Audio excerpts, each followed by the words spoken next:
عليكم ورحمة الله وبركاته. ازيكم عاملين ايه؟ النهاردة بقى هنعمل مع بعض لفة جلاش. الكمية اللي انتوا شايفينها قدامكم دي كلها هنعمل صينيتين جلاش، واحدة بالكاستر وواحدة سادة.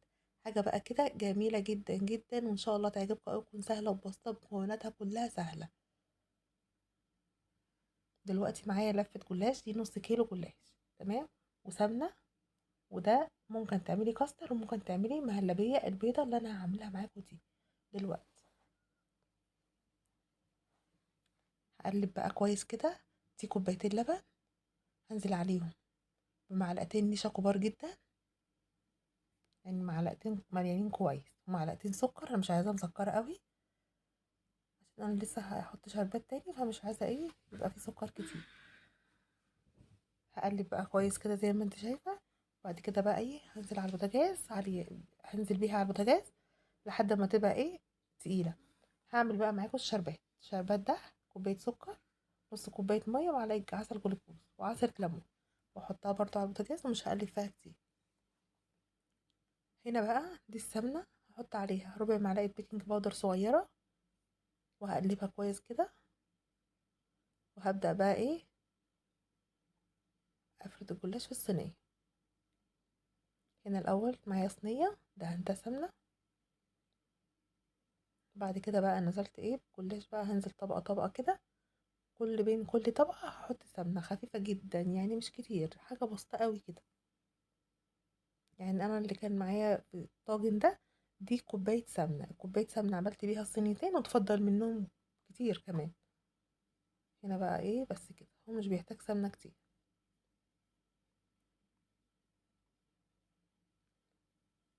بس بقى هفضل ايه كل مرة كده احط ست ست طبقات تحت وستة فوق.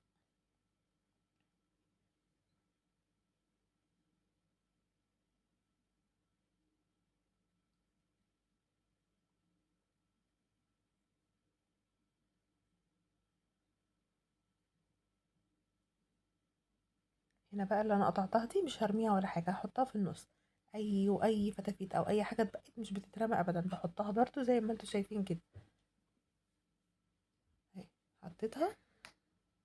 بس بقى انا بقى هكون عاملة، ممكن بقى تعملي كاستر، او ممكن تعملي اللي هي القشطة الكدابة، اللي هي كوبايتين لبن، معلقتين نشا، ومعلقتين قشطة، ومعلقتين سكر بس، وتقلبيها. ده بقى اللي انا عملتها.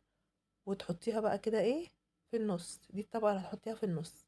مش حابة تحطي قشطة براحتك، يعني انا حطيت الحاجات دي بس، حطيت اللبن والنشا والسكر بس اللي انا حطيتهم، معلقة سمنة صغيرة، يعني حطيها على البوتاجاز حطيت معلقة سمنة صغيرة. مش حابة تحطي برضو سمنة، دي براحتك يعني.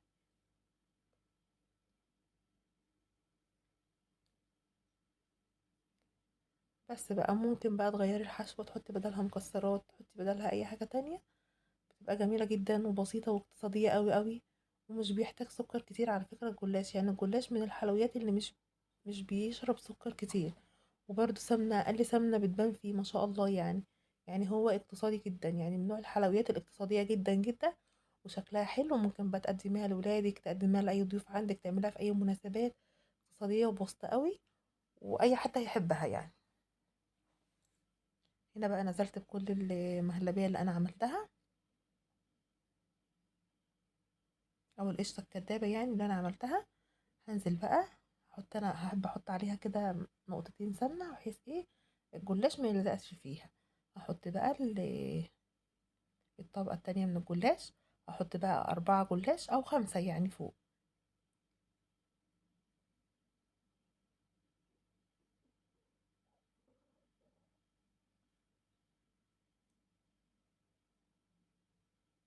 من كل مره كده احط نقطتين، يعني حاجه بسيطه قوي قوي قوي، السمنه مش كتير خالص خالص.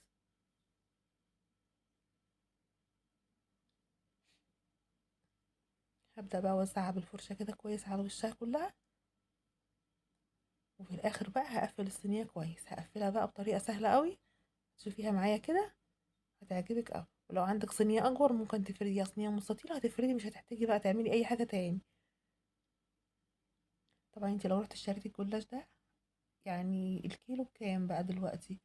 وكل حاجة بقت غالية جدا جدا، فانت جربي واعملي في البيت، اقتصادي وبسيط جدا جدا والله.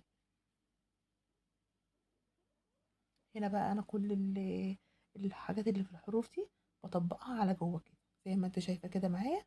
هطبقها على جوه كده، وبعد كده بقى اجيب واحده كمان وهطبقها بقى على جوه، على تحت. هطبقها لتحت. هنا بطبقها على فوق، بعد كده بقى هطبقها فين؟ على تحت.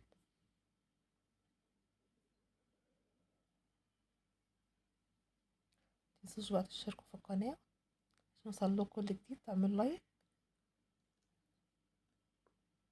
هنا بقى حطيت الطبقه التانية وهدخلها بقى ايه تحت كده زي ما انت شايفه.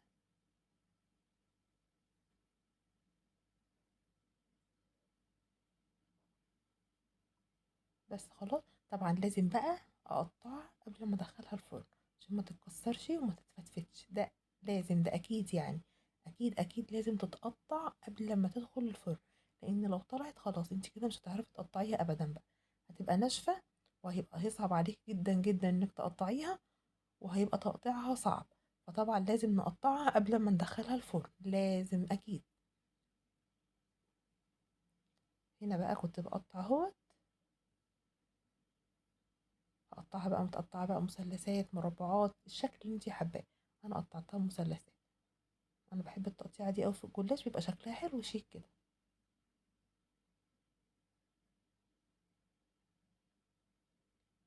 هي هنا كانت صعبة معايا شوية عشان السكينة مش حامية، فالافضل يعني انك تقطعيها بسكينة حامية عشان ما يتفتفتش معاكي.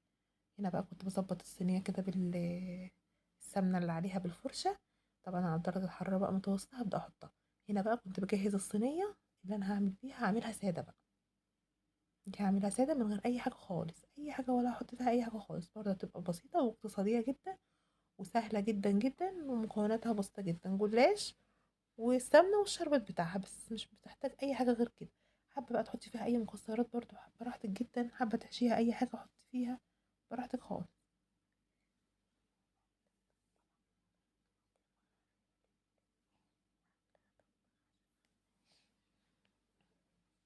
طبقتها وقفلتها كده زي التانية بالظبط بس من غير أي حشوة بقى. بس وخلاص. هنا بقى قطعتها برضو مثلثات وعملتها بقى ايه بشكل الوردة كده في النص. بقت مثلثات، اللي في النص مثلثات واللي بره كده مربعات. بقت بالشكل ده. انتي برضو تحبي تقطعها بالشكل اللي يعجبك انتي، اللي يريحك اعمليه.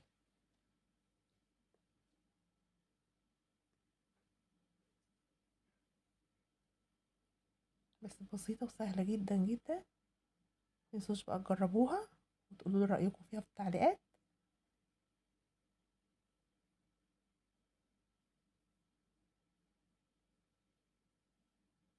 بس هنا انا كنت بحاول بقى ايه اظبطها تاني برضو بالفرشة، السمنة اللي فيها احط لها برضو سمنة تاني خفيف كده وخلاص. هي كده خلصت بقى. التانية هتطلع من الفرن خلاص اهي طلعت. دخلت بقى التانية على طول، بدأت بقى ايه اشربها الشربات بتاعها. طبعا الشربات بتاعها زي لما انا قلت لكم الوصفة بتاعته سهل جدا وبسيط، بيطلع مظبوط جدا، بيقعد على البوتاجاز 5 دقايق بالظبط. لازم الشربات يكون تقيل. شكلها جميل جدا جدا جدا والله، وكانت طعمها تحفة. جربوها ان شاء الله هتعجبكم قوي، بسيطة واقتصادية جدا.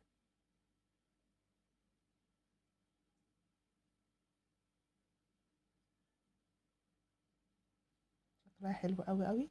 دي بقى برضه طلعت من الفرن اهي سهلة جدا وبسيطة، وشايفين شكل دي بقى. شكل دي تحفة. انا حبيت بقى ان انا اطلعها باللون ده كده عشان تبقى زي البقلاوة كده. بسيطة وسهلة جدا جدا. شكلها حلو وشيك قوي قوي.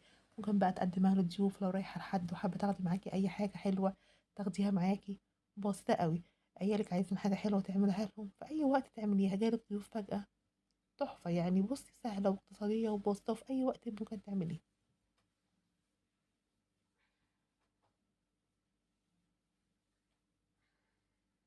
أنا الجلاش ده بالنسبة لي من أكتر الحاجات السهلة اللي بحب أعملها، من أكتر الحاجات الاقتصادية فعلا اللي بحب أعملها أوي. شايفين حلو ازاي؟ تحفة تحفة يعني. ده بقى تقدميها كده بقى ايه بالطريقة دي كده. الكاستر بقى طبعا عامل ما الصينية دي استوت كان طرى بقى شوية كده وجميل بقى، الكاستر طراه بقى كده وكان حاجة تحفة.